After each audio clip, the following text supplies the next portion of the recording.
చేసుకోండి. హెడ్కి మాత్రమే తగిలింది ఎక్కువ, అది స్కాన్ చేసి తెలుస్తుంది.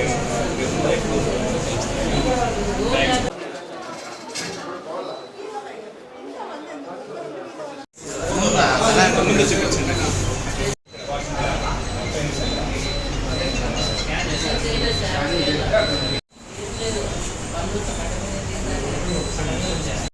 ఎందుకు వెళ్దు మనకి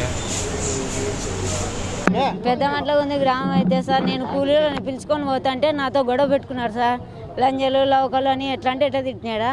నేను గొడవ పడినా మా తమ్మునికి ఫోన్ చేసినారు సార్. వచ్చి వాళ్ళు ఇంటి మీదకి వచ్చి దాడి చేసినారు సార్. గొడవలతో ఇట్లా నరికినారు సార్. గొడవలు తీసుకొని నరికినారు సార్. 25 కుట్లం పడినాయి సార్. సుధాకర్ భార్య, సుధాకర్ కొడుకు, బిడ్డ సార్.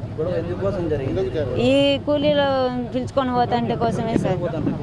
నేను కూలీలని పిలుచుకొని పని పోతాను, వాళ్ళ కూలీలని పంపించలేదనే ఉద్దేశంతో ఇట్లా చేసినారు సార్. అది కాక ఇంకా వేరే ఖర్చులు పొద్దున 7 గంటలకు ఇది వైఎస్ఆర్ వాళ్ళదే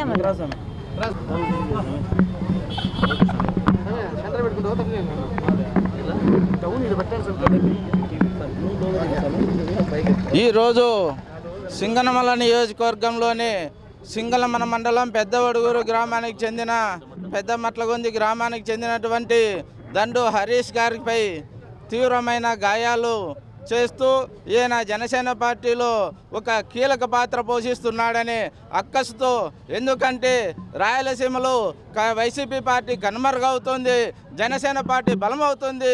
ఇటువంటి నిస్వార్థ జన సైనికులు పార్టీ కోసం ఎంతో పనిచేస్తున్నారు, కష్టపడి వారిని భయభ్రాంతులకు గురి చేస్తూ జనసేన పార్టీ నిర్వీర్యం చేయాలనే ఒకే ఒక ఉద్దేశంతో వారి కుటుంబ సమస్యలను ముందుకు తీసుకొని వచ్చి వారి అమ్మ చెల్లెలపై ఆ గ్రామంలో వారు సుధాకర్ అనే వ్యక్తి తీవ్రమైన హరాస్మెంట్లు చేస్తూ చీటికి మాటికి చిన్నదానికి పెద్దదానికి దౌర్జన్యకాండ దిగుతూ వాళ్ళని భయభ్రాంతులకు గురి చేస్తున్నాడని కోపంతో మన హరీష్ గారు మన రాయలసీమ కోఆర్డినేటర్ పెండాల శ్రీలత అక్క గారి దగ్గర పిఏగా పనిచేస్తుంటారు. అందుకని ఆయన ఆ పల్లె నుంచి దూరంగా ఉన్నందున హరీష్ అనే వ్యక్తి వీళ్ళకి మగదిక్కు లేరు అనే ఒక భావంతో వారు వీళ్ళని భయభ్రాంతులకు గురి చేస్తే ఏమైనా చేయవచ్చు. ఈ పల్లెల్లో జనసేన పార్టీ కోసం పనిచేసే ప్రతి ఒక్క వ్యక్తి పైన ఈ విధమైన దౌర్జన్యకాండ చేస్తూ పార్టీని నిర్వీర్యం పరచాలని ఒక దురుద్దేశంతో వాళ్ళు ప్రవర్తిస్తున్నారు. ఈ వైసీపీ పార్టీ రౌడీ మూకలకు దౌర్జన్యకాండకు జనసేన పార్టీ ఏమాత్రం భయపడదు. మాకు నీతి నిజాయితీ పరులే అయినటువంటి శ్రీ పవన్ కళ్యాణ్ గారు మా వెనక ఉన్నారు. జాగ్రత్త, తస్మాత్ జాగ్రత్త. జనసేన పార్టీ జోలికి వస్తే ఎంత వ్యక్తికైనా ఎవరికైనా కానీ తగిన శిక్ష పడక తప్పదు. తగిన